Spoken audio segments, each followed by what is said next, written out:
Section 2. You will hear a radio programme in which a presenter called Jasmine tells her colleague Fergus about a charity. First, you have some time to look at questions 11 to 15.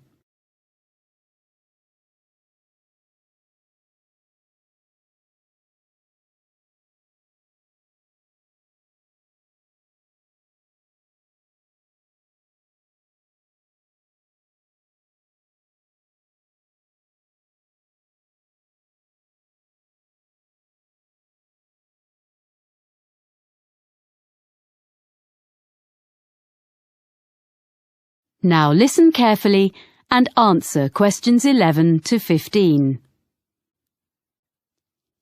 And now here's Jasmine, who's come to tell us about this week's charity. Hi, Fergus. This week, I'm going to talk about forward thinking and their plans for the Colville Centre. So, in recent years, people have realised how useful the arts can be within healthcare.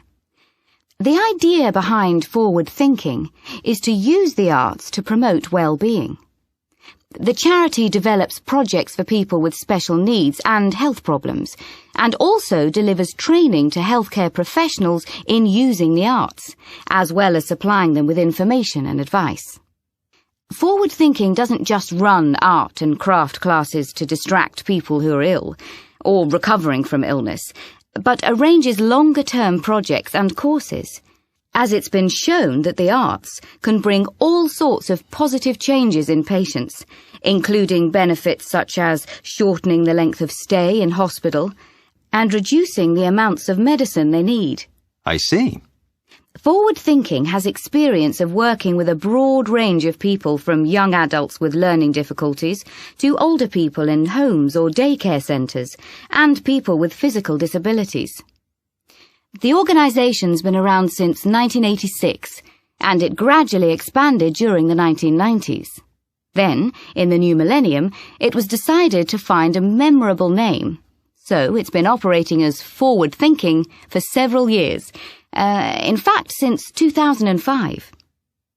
It's quite a locally based charity, mainly for people in the southern part of this region, which includes all rural and urban communities outside the city of Clifton, which has its own organisation. There are, of course, some similar charities in other parts of the country, in London and so on. And what's the present fundraising in aid of? Yeah, well, the charity needs funding in order to buy the Colville Centre. This is a former village school, which was built in 1868. It was modernised and refurbished by the present owners last year, so it's ideal for art classes and for small social events, performances, seminars and so on. Forward Thinking is fundraising to purchase the building so they can use it to continue running classes and so on for the general public, and eventually also for some of the people they help. Before you hear the rest of the talk, you have some time to look at questions 16 to 20.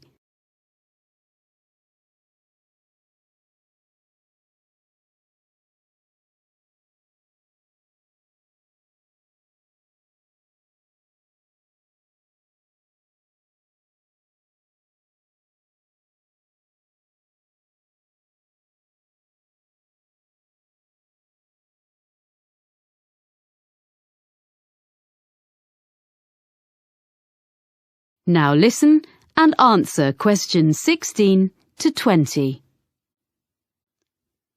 Right. So, can you give us a few ideas about what classes people might do there? Is it all art classes? Well, there are some very good art classes, but there are lots of other things going on as well. So, for example, there's Learn Salsa with Nina Bellina's team. They say that salsa is an easy dance to learn. It's also an excellent form of exercise, according to Nina.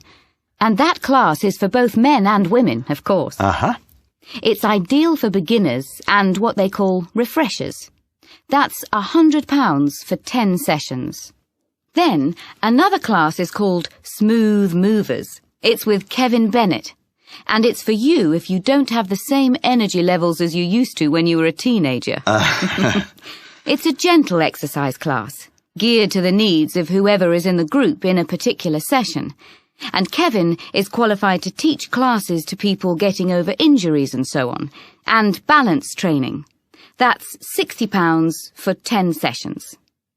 Then there's a day called Art of the Forest with Jamie Graham, where you discover Upper Wood, a short walk from the Colville Centre, and learn how to design in 3D with natural materials. It's an unusual and exciting way to be creative. Jamie is an artist, with a background also as a country park ranger. Oh. For this day, youngsters must be accompanied by a parent or guardian, and the costs are adults, £40, under 14s, £10. But it's best value at £80 for a family of 4.